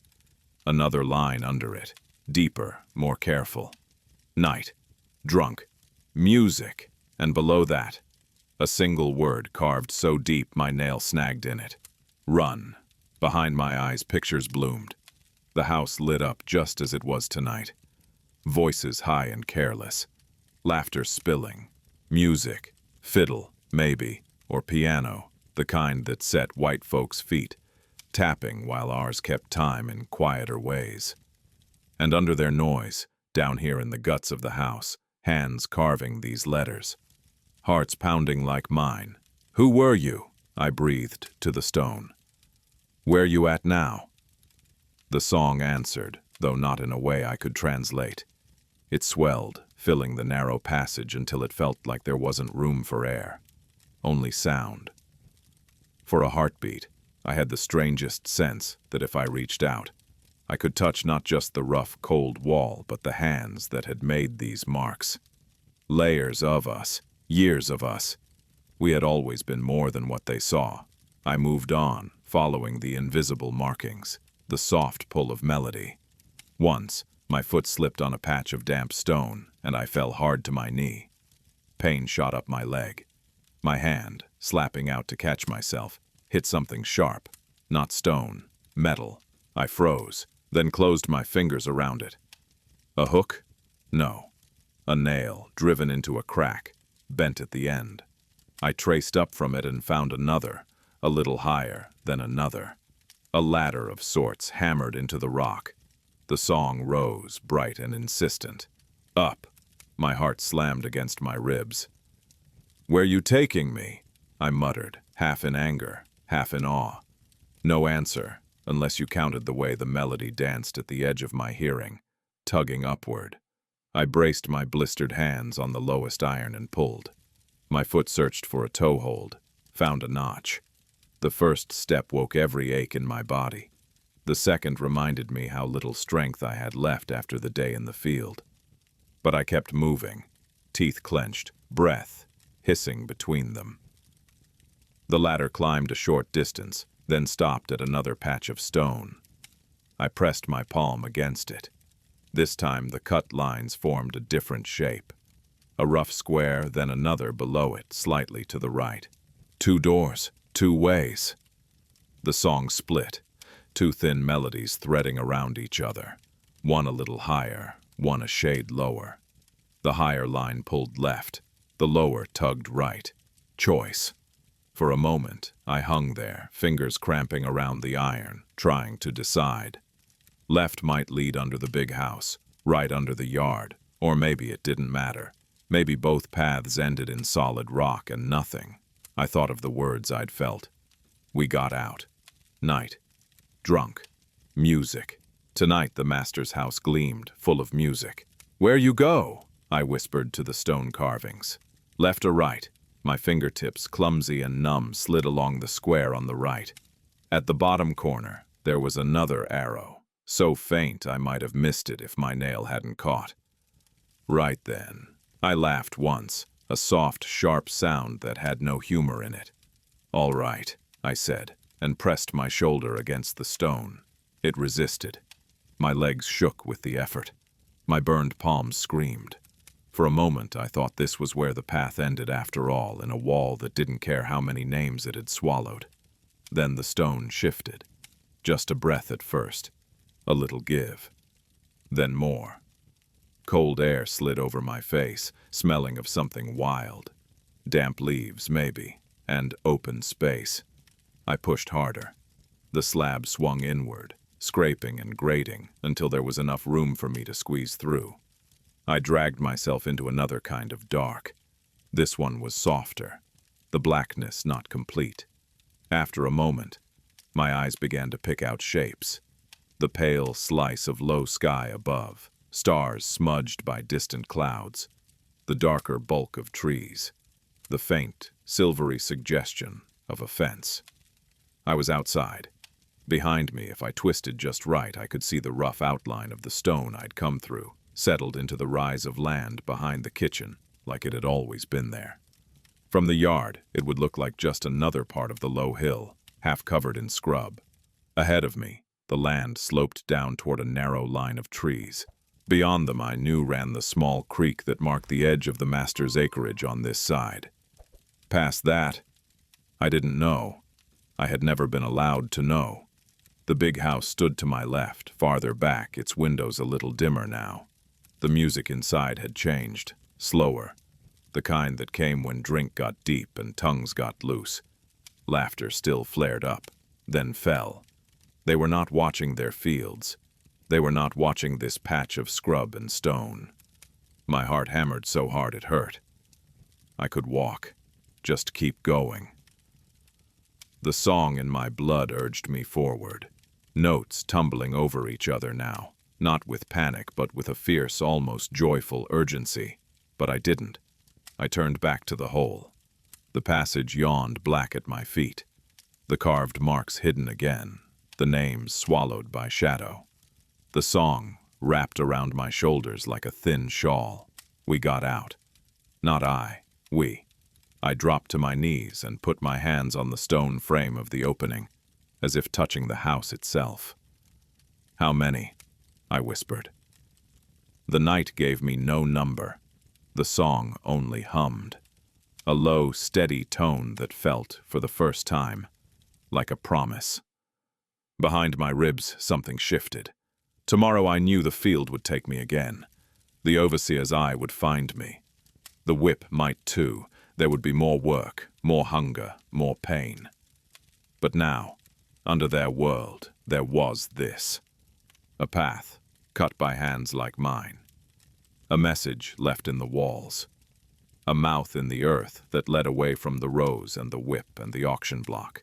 I eased the stone back into place, feeling it settle into its cradle. The opening vanished, the hill becoming just another hump of earth. Only if you knew where to put your hand would you feel the faint line where the slab met the ground. I stood, knees shaking, the song, still soft and insistent, curled around my ears.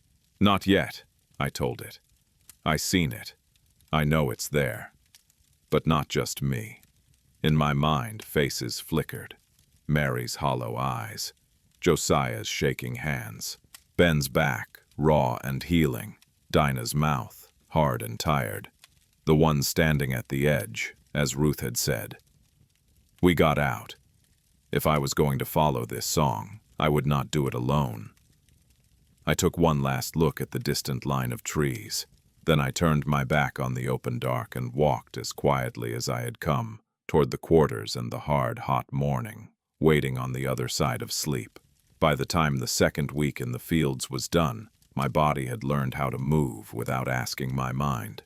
The hoe rose and fell. My back bent and straightened. My feet shifted in the dirt. Blisters had torn and hardened into rough patches. The sun laid its hands on me every day, and every day I lived through it. But something had slipped loose inside me. Once I'd measured my life in pots scrubbed clean, in loaves baked just right, in the moods of the mistress, and the way the master's footsteps sounded on the kitchen floor. Now there was another measure. The feel of stone under my fingers, the memory of letters cut into the dark, the not-quite silence where a song lived even when it wasn't being sung.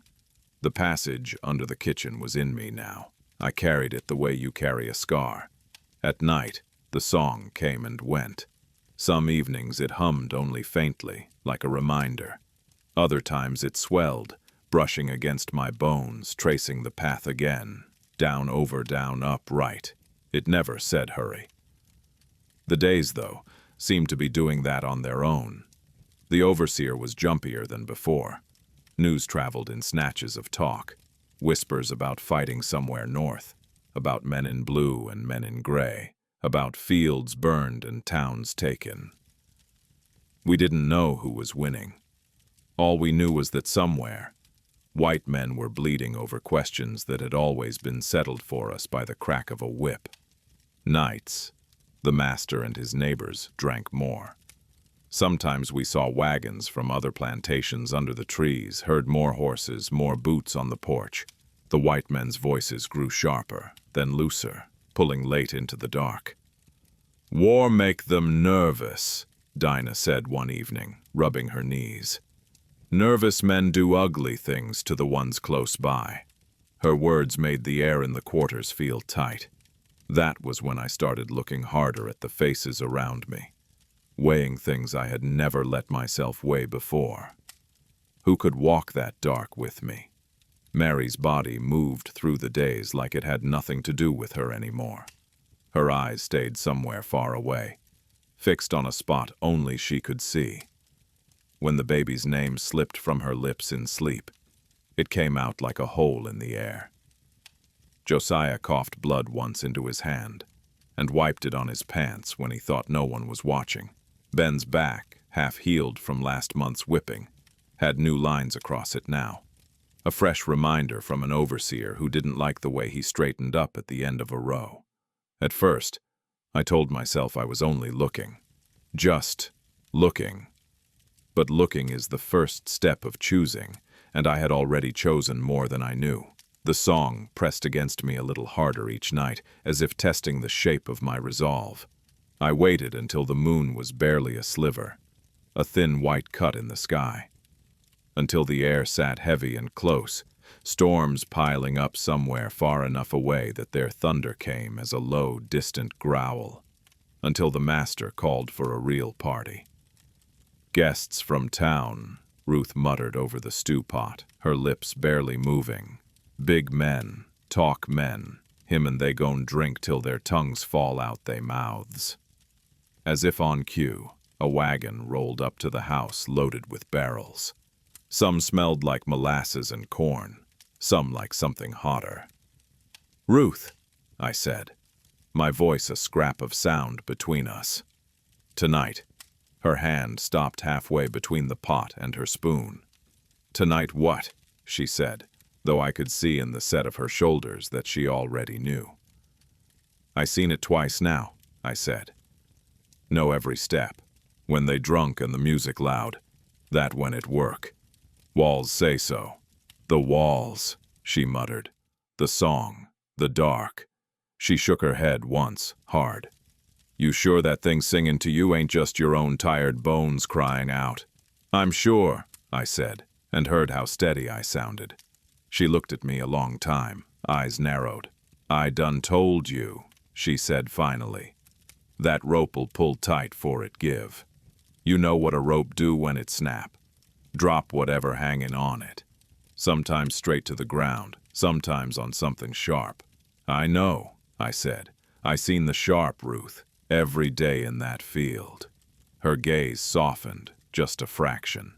"You thinking to take everybody?" she asked. I swallowed. "No," I said.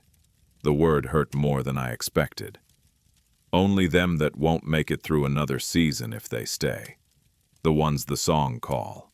She made a low sound in her throat. "And you think you hearing who that is, do you?"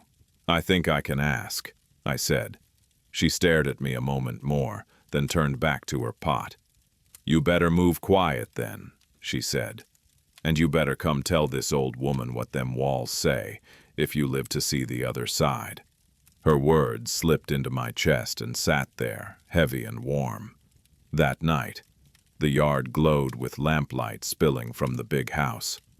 Candles burned in the tall windows. Their light flickered on polished wood and bright dresses. The piano inside clanged out a tune meant to sound elegant, but all I heard was how loud it was, how full.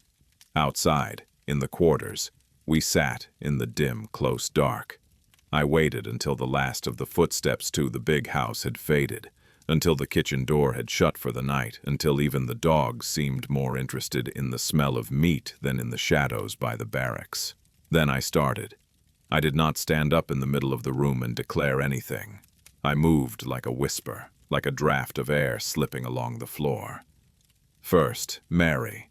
She lay on her pallet, eyes open and empty, staring at nothing. I crouched near her head. "Mary," I said, barely more than breath. "You hearin' it?"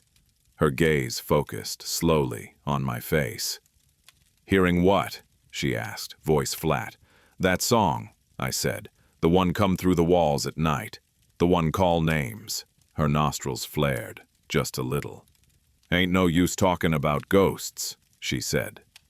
"Ghosts don't cut words into stone," I said back quick. "Ghosts don't mark arrows in the dark. I've been where it led." Her pupils widened. In the faint light, I saw something flicker behind her eyes, a spark, small but real. "You crazy," she whispered. "I might be," I said, "but I seen where the stone open. I felt names under my hand. We got out, it say. Night, drunk, music, that's tonight." The last word hung between us. Mary swallowed. "Why you telling me?" she asked. "Because your baby already gone," I said carefully. "Ain't nothing left they can take from you but your own self, and if you stay, they gon' take that slow." Her face twisted, just for a moment, like something deep in her chest had shifted. "You think they let us just walk out that door?" she hissed. "Think that song a key in your hand?" "I think it's a map," I said, "and I know there's a door under that kitchen floor." I pushed the stone myself. I reached out, took her hand. Her fingers were thin, calloused, cold. "You ain't got to come," I said. But I could not leave without asking. For a long breath, she didn't move. Then her fingers tightened on mine. "If they're away," she said, voice low and fierce, "I ain't letting them have the rest of me.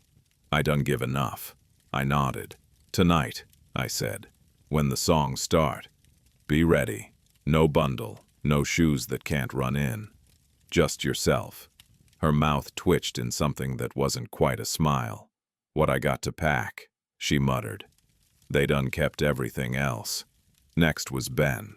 I found him outside, hunched on an overturned crate, rolling his shoulders like he could shake the scars off his back. "Field hotter than hell today," he said, without looking at me. "Hell at least got firelight," I said. "We just got that long white house watching us," he snorted. "Girl, you always talk pretty when you tired," he said. "What you want?" "There a hole under the kitchen," I said. "A passage, names cut into the walls. Words say we got out." His jaw went tight. His eyes flicked once toward the big house, then back to me. "You talking underground," he said, "like rats." "Like roots," I said. "Like something they don't see till it crack they floor." His hand went unconsciously to his back, fingers tracing the lines he couldn't see. "You know what happen when they catch a rat in the walls," he said quietly. "They smoke it out, crush it where it stand. I know what happen when they decide you ain't worth your feed no more," I answered just as quietly. "When your back give out and they say you lazy. I seen old men sold off, Ben, seen women left to bleed. You think that better?" He stared at me a long time. "You lead this?" he asked. "You, little kitchen girl?" "I ain't little," I said, "and I ain't a kitchen girl no more." That pulled one corner of his mouth up. "Truth," he said. "I ain't asking you to follow me, 'cause I'm special," I added. "I'm telling you there a way I seen with my own eyes. I can't walk it for you, but I can show you where to put your feet." He looked down at his hands, flexed them once. "You bring anyone else?" he asked. "Mary," I said. "I'm going to speak to Josiah and Dinah next." At Josiah's name, something like anger flickered across his face, quick and bright. "That old man can't run," he said. "He coughs if he breathes too hard." "I know," I said. "He's still got the right to know they're a door, even if his legs can't carry him through it." Ben's mouth twisted again, this time into something harder. "Ain't no right in this place," he said. "Only what they give and what we take before they notice." He exhaled, long and slow. "If you goin'," he said, "I go too. I'd rather die moving than live another year bending my back just to feel that whip." I nodded. "Tonight," I repeated. "No sound till I say. No one else but who I name. We go under, not over." Last were Dinah and Josiah. Dinah listened to me with her lips pressed tight, her eyes like flint. "I spent near all my life on this land," she said. "Seen folks come and go, most of them in chains. You ain't the first to whisper about running." "I know," I said. "I seen where some of them went." Her head jerked a little. "What you mean?" she demanded. I told her about the carvings, the names, the words cut deep. We got out. Night, drunk, music, run. For the first time since I'd known her, her hand shook. "I thought that just story talk," she whispered. "Heard an old man speak once, long time back, about the ones who vanished the night they was all up to the big house, drinking and dancing. Thought maybe they got caught and the white folks keep quiet so they ain't look weak. Maybe some did," I said, "but not all. Not from what I felt in that stone." She sat back, breathing shallow. "They say the ones that go that way," she murmured, half to herself. "The house remember them. Don't let it rest easy." Her eyes came back to mine. "You want me to run with you?" she asked. I swallowed. "I want you to choose," I said. "You know what your bones can do. I ain't gon' drag nobody." She looked over at Josiah, who sat on his pallet, shoulders hunched, hands cupped around nothing. "You tell him?" she asked. "Not yet," I said. She nodded once, then pushed herself up with a grunt, joints popping. "I'll do it," she said. "You'll not run," she cut in. "You hear me, girl? These knees ain't making it to no tree line. I go half a mile, fall, and they drag me back by my hair or leave me for dogs. I ain't ending that way." Her gaze was steady. There was no fear in it now, only a bone-deep certainty. "But I can do this," she went on. "I can sit right here and not say a word when they come count. I can cough and moan and act like I ain't notice who missing. I can tell them you all cried and swore you'd never leave. And when I die, I can take the knowing of that passage down with me, so they can't pull it out my teeth." It felt like someone had pressed a hot iron to my chest. "Dinah," I started. She raised a hand, stopped me. "You get as many as you can through," she said. "That how you pay me back, you hear?" I nodded, because my throat had closed up. "And him," she jerked her head at Josiah. "You let me talk." She went and sat by him, their heads close, voices too low for me to hear. At one point, Josiah coughed so hard I thought he'd break in half. When they were done, he looked up at me. "You find that road," he said, voice shredded. "You walk it for all of us whose legs gave out. If you get to a place where a man can lie down in the shade without looking over his shoulder, you lay there twice. Once for you, once for me." I nodded again. The room felt too small for all the words in it. Outside, the piano stumbled into another tune. Glass clinked. A man's laugh crashed loud through the night. The song, when it came, slid in like a knife between all that noise. It threaded through the cracks in the wood, under the door, around our ankles. It curled up my spine, familiar now and sharper. Lina. Not just once. Again and again my name woven between other notes. Different tonight, quicker, pulsing as if it had picked up the rhythm of their dancing feet above. I stood. "Now," I whispered. Mary's hand tightened on the edge of her palette. Ben rolled his shoulders once, as if shrugging off an old coat. Two other faces.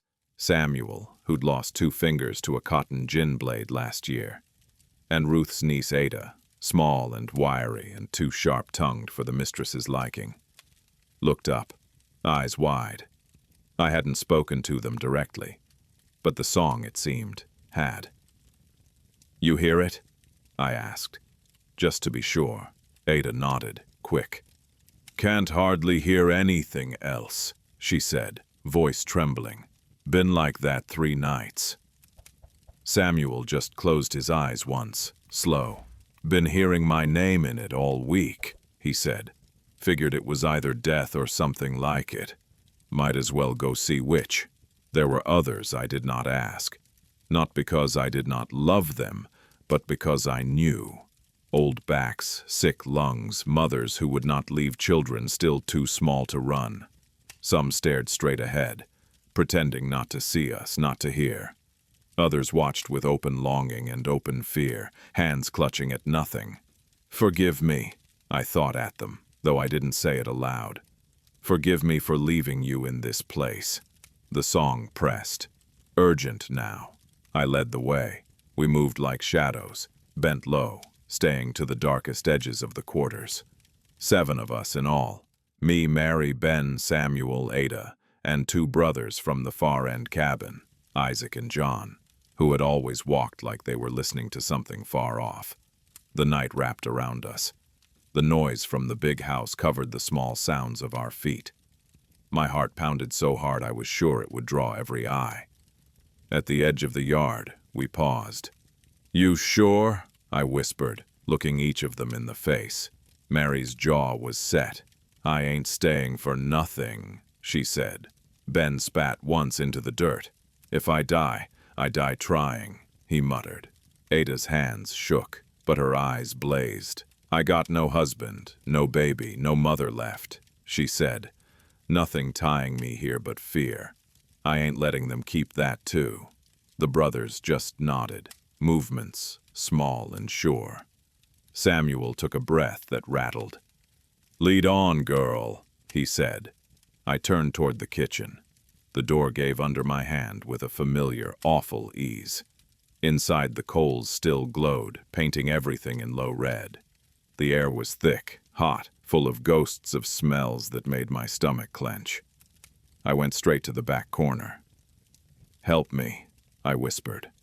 Hands joined mine on the crates and sacks. Together, we shifted the weight, muscles straining. Flour dust rose in soft clouds, making us all cough quietly. Eyes watering. The ring in the stone gleamed faintly. I wrapped my fingers around it and pulled. This time the slab came up easier, as if it recognized me, or as if the hands in the walls were pulling from below. Cold air spilled out. Ada made a small sound in her throat. Mary's breath hitched. "Down," I said. "One at a time. Feel the steps with your feet. Keep your hand on the wall. Don't talk unless you have to." I went first. The dark swallowed me, but this time it did not feel like a mouth about to close. It felt like something else. A throat, maybe, leading somewhere beyond the body that held it. The song filled the passage, not loud, but complete. It touched my shoulders, guided my fingers to the carved arrows, the etched letters. Behind me, I heard the careful scrape and thump of other bodies following, the soft rasp of breath, the occasional muffled curse as a toe caught or a hand slipped. At the spot where the words "we got out" were cut into the stone, I reached up and brushed them with my fingertips. "We going too," I whispered. Someone behind me, Ben, by the sound, put his hand where mine had been. "Then let's move," he breathed. We climbed to the iron rungs. Each step up burned. Samuel wheezed but kept going. Mary's breath was a ragged thread behind me, but it held. At the fork, my fingers found the faint arrow to the right. The song bent that way, a gentle, insistent curve. "Right," I murmured. "Here." We pressed on until my palm met the cold flat of the hidden stone. "Hold on," I said. "When this move, dirt might fall. Don't cough if you can help it." I set my shoulder and pushed. The slab shifted, slow, heavy. Earth crumbled down in a soft shower, dusting my hair, my face. Cool night air slid over my skin, tasting of leaves and open space and something sharp. Fear, maybe. But also something that tasted like nothing I'd ever known. Freedom didn't have a smell. But the absence of walls did. The stone opened enough for me to squeeze through. I pulled myself out onto the sloping ground, then turned and reached back as one by one the others emerged, eyes wide, faces pale even in the dark. For a moment, nobody moved. Behind us, the big house blazed. Music spilled into the night. A woman's high laugh cut the air. Somewhere, a man shouted something, words blurred by drink and distance. In front of us, the land fell away to the tree line. Beyond that, the unknown. The song didn't tell us what lay past the fence. It didn't name rivers or roads or men in blue or gray. It had never promised that part. All it had done was show us this opening. "Which way?" Ada whispered. "North," Ben said automatically. "Always north. We don't know where we is on the map," Isaac muttered. "We just know where the master's land end. We know where it don't reach," I said. "That a start." We moved toward the trees. The grass, untrampled by hands or hooves, brushed our ankles. Every rustle sounded like a shout. I kept waiting for a gunshot, a dog's bark, the overseer's voice cracking the night. None came.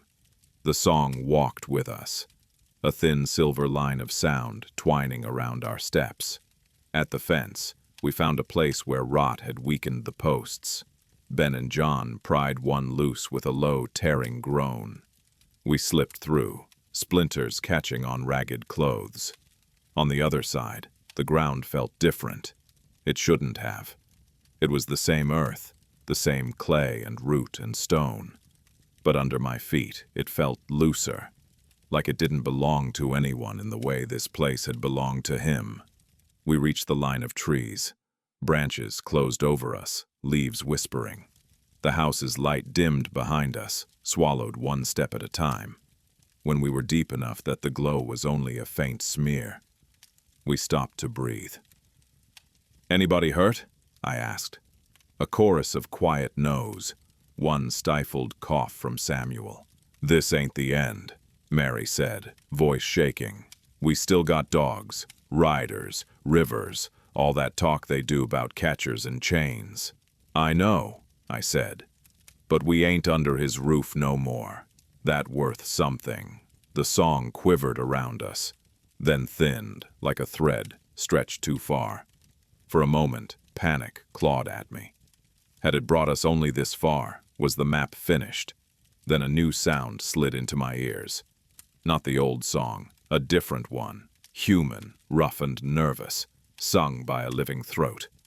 Amazing grace, how sweet the sound. The voice was low, far off through the trees.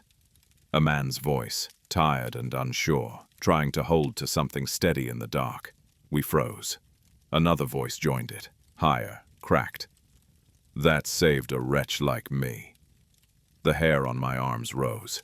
"Runaways," Ben whispered, "same as us." "Or catchers, singing to draw us out," Isaac hissed. We listened harder. The voices drifted closer, not in front of us, but off to the side, moving parallel. Footsteps on leaves, the occasional snap of a twig. "Could be colored soldiers," Samuel rasped. "Heard talk." Northmen letting our folks wear blue. Fight with 'em. Could be men in black coats with papers and chains, Mary said. We crouched in the shadows of the trees, every muscle tight. The song, that other strange song, curled back in, soft around my ears. It didn't drown out the hymn. It wrapped around it, weaving the notes together. The new melody bent slightly in the singer's direction, a gentle nudge. "Listen," I whispered. "It ain't pushing us at 'em, just showing they there." "Then we keep off to this way," Ada said, pointing deeper into the trees, "and see if them voices keep pace. If they hunting, they turn. If they running, they won't." We moved. For a while, the hymn threads followed alongside, neither coming closer nor dropping away entirely. Once, someone laughed, a short, disbelieving sound. "Never thought my feet would walk free ground," a man's voice said, faint through the brush. "Feels like the earth gon' open and swallow me for it." "Keep your eyes ahead," another answered. "River ain't far now." River. The word lit up in my mind. I glanced back. Through the trees, the big house was gone now, hidden by trunks and leaves and distance. "River north," I said. "Water don't mark no master's line. It carry news, it carry people." "We follow at an angle," Ben agreed. "Close enough to hear if they get shot at. Far enough they don't see us less we want." That was how we went. 7 shadows moving through the trees, keeping company with other unseen shadows, bound by the same sound and the same fear. At some point the hymn faded, swallowed by the thickness of the night. Our legs shook. Samuel stumbled more than once. Mary's breath came in sharp little pulls. Ada's lips were cracked, her eyes bright with exhaustion. But the song, the old one, the house song, hung on the edges of my hearing, fainter now as if distance thinned it. It no longer laid out steps. It no longer traced arrows. It just hummed, low and steady, like a heartbeat we'd left behind but still carried. When at last we heard water, it was a soft, constant rush, like someone shushing the whole world. We broke through the last line of brush onto the bank of a shallow river. The moon had slipped from behind its clouds, laying silver over the surface.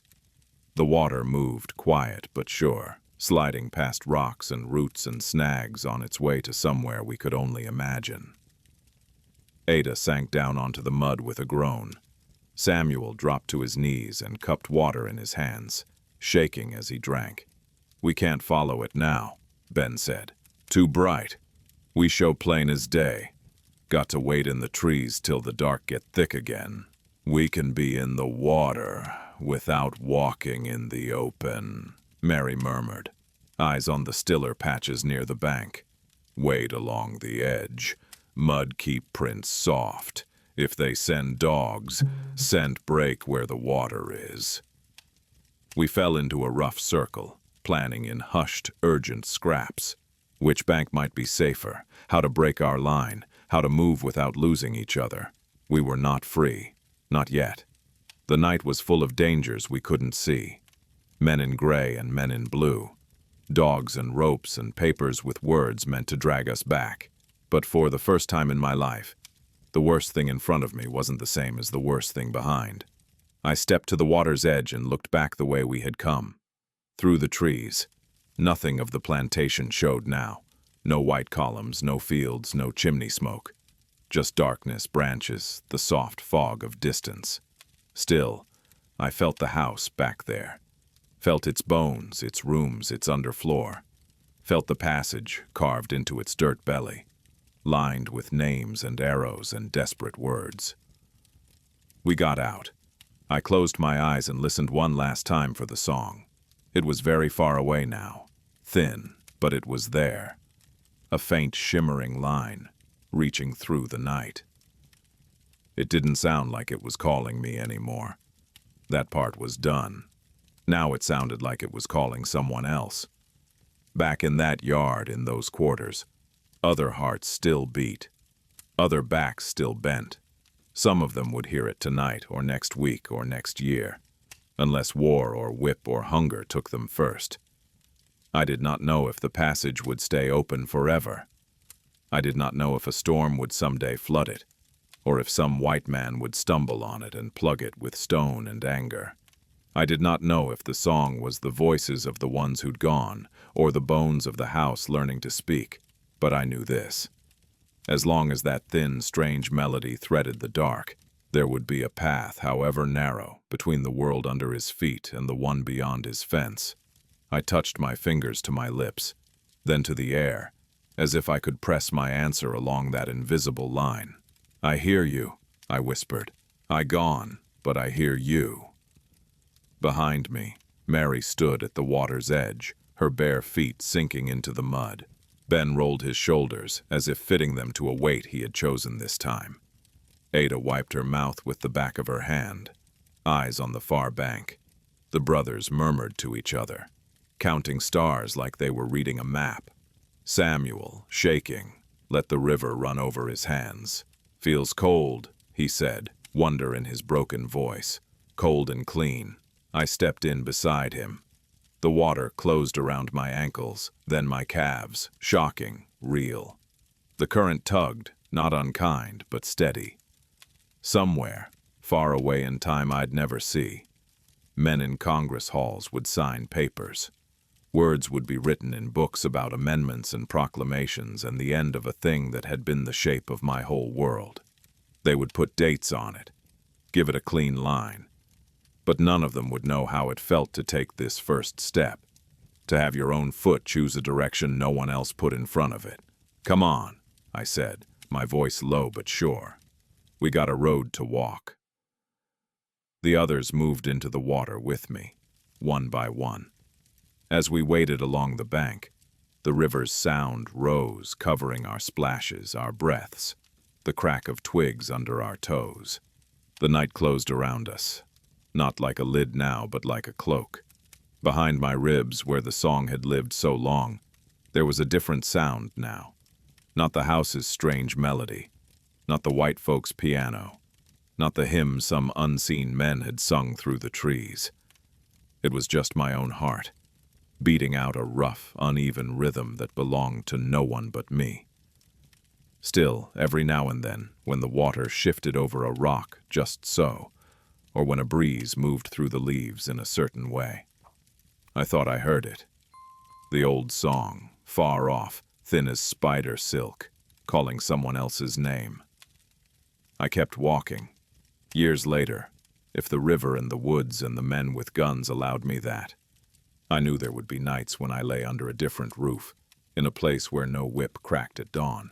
Nights when a wind would slip through the cracks and bring with it a sound that wasn't quite the noise of the trees, wasn't quite the creak of a new house settling. On those nights I would hear a name that wasn't mine, carried great distances on a song I knew by heart. I would close my eyes, see stone under my fingers, arrows in the dark, words cut by hands that refused to be forgotten, and I would understand. The house did not want to let us go. The masters did not want to let us go. The country itself had been built on our backs so long it didn't know how to stand without them. But the song, whatever it was, had other ideas. It would keep on slipping through cracks. It would keep on laying down maps in places no one thought to look. It would keep on calling the names of the ones standing at the edge. Not all of them would answer, but some would. We were just the ones who had gone when it called me. The river bent north. We went with it.